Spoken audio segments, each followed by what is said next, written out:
What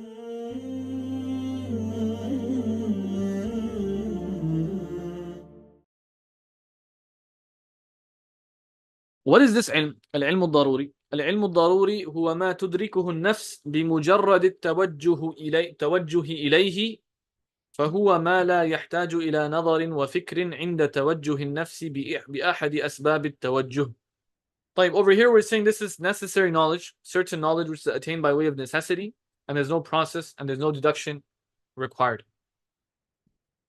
Someone can object to that by saying that, oh no, what if the person is dreaming, for example?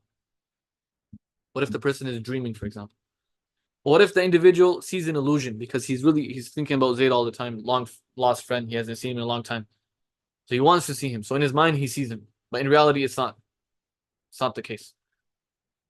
And they give an example, like for example, in the desert, or if you're going on a long journey, driving, you see a mirage in the distance, it seems like it's water. So you're seeing water, it's not actually water, there's nothing there.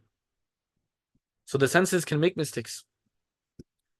So if you're saying this is knowledge which is, number one, certain knowledge, meaning it is actually knowledge, it's mutabiq lil waqi'. And number two, it's necessary. It's immediate and necessary, and it can never be reversed. So we have instances where this was actually flawed, so it's actually jahad. So we say no. The problem over there is external and not with all else equal. We are saying if with all, or in other words, we can say if everything is the way it's supposed to be, this knowledge 100% will be attained, and there's never going to be wrong. There's never going to be a mistake in it. It's certainty and it's immediate.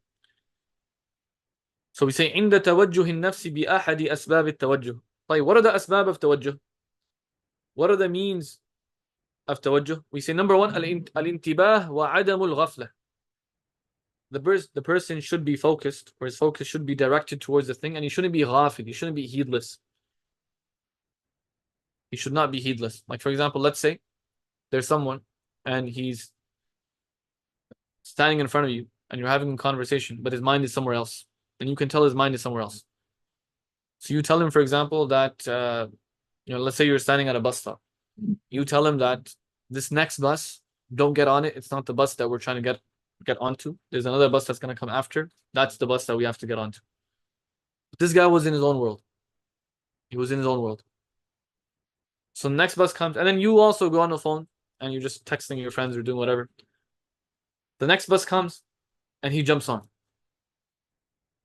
And you don't notice. And then you contact him. You say, where'd you go? So he's like, he got on the bus and he was in his own world. Then you tell him that I told you not to get on the bus. So he's like, I don't remember that. So you say over there, where was the problem? And this should be ضروري ilm, correct? He's using it, he can hear you. That's al-hawasu salima. Like, this should be ضروري. This is necessary knowledge. How did he not know? So we say the reason is because the person was heedless or ghafil. He wasn't paying attention. كيف تسمع من لا يريد أن يسمع. كيف تسمع من لا يريد أن يسمع. The one who doesn't want to listen, he's not going to hear, no matter how loud you speak in front of him. So the first thing is that the person shouldn't be heedless. There should be intibah. There's no intibah. The problem over here is external, which is the ghafla, and the issue is not with the point that we are trying to make. Number two, salamatu dhihn. His mind should actually be intact. A person who is insane, he's lost his sanity, he's lost his intellectual faculty, or the faculty of reasoning, his intellectual ability. That individual, of course, we're not going to hold him accountable if he doesn't understand something, or he doesn't comprehend something, or he sees something and he misunderstands it.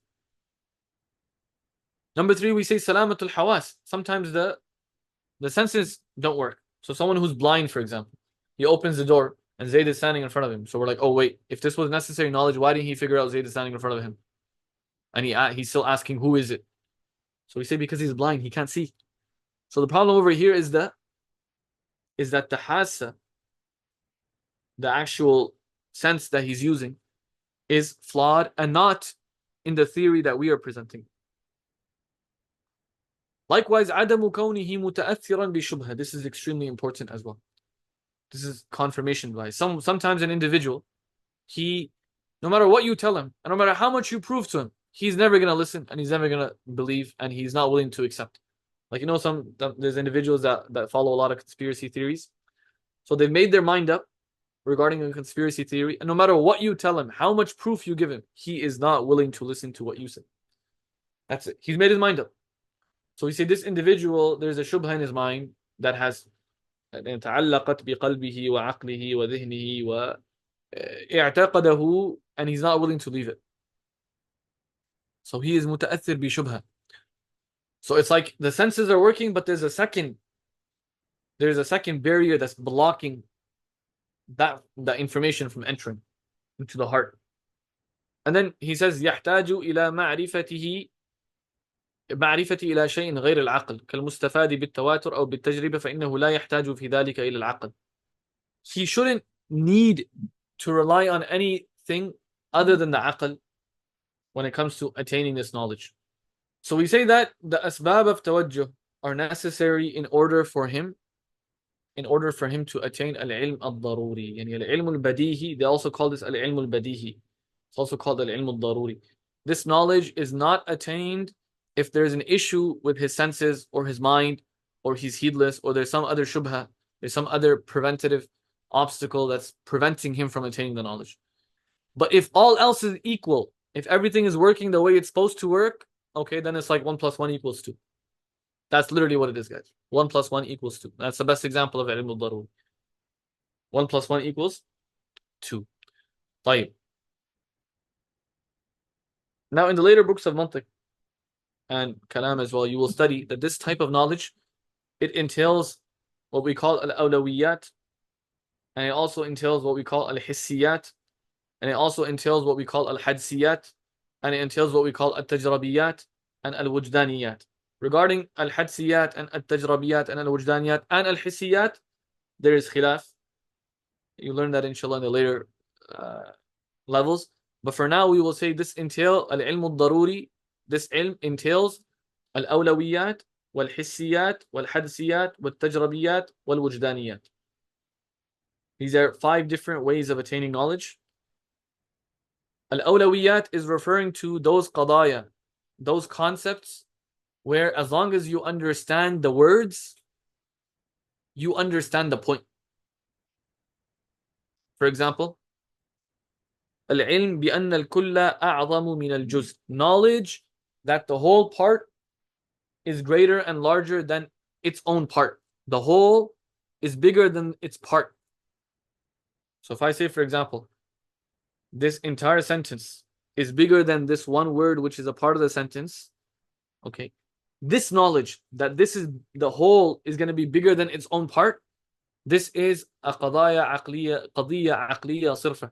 And it is simply a rational point that does not require me to know anything other than the meaning of kul, the meaning of a'zam, and the meaning of juz. As long as I know the meaning of kul, and I know the meaning of juz, and I know the meaning of a'zam, I know that this is true. I know that this qadiyya is true. So they also, the awlawiyat are also described as al-qadaya allati تذكر مع دليلها or دليلها فيها.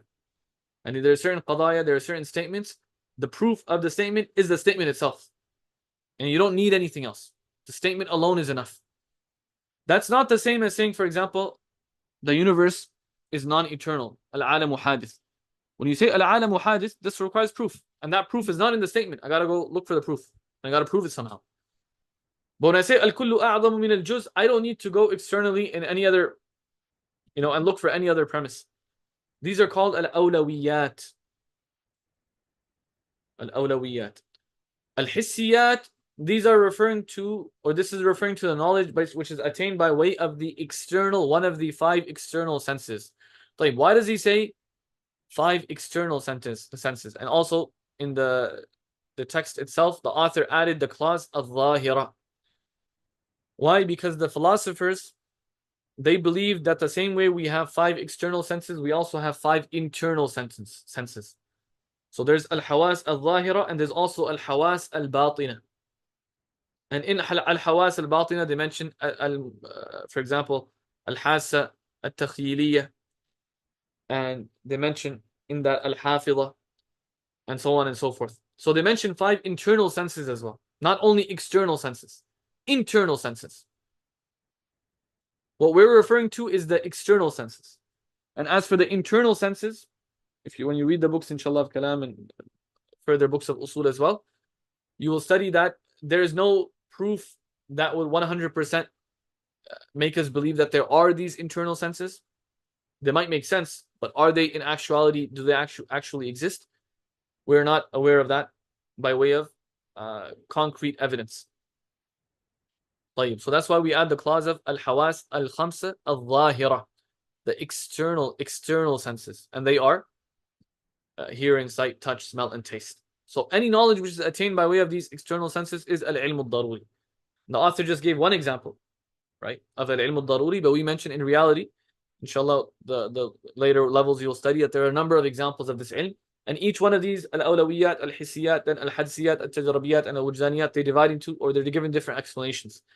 As for al-Hadisiyat and al-Tajrabiyat and al-Wujdaniyat, I can't explain this right now, but I feel that if we go into this right now, then you're going to get confused.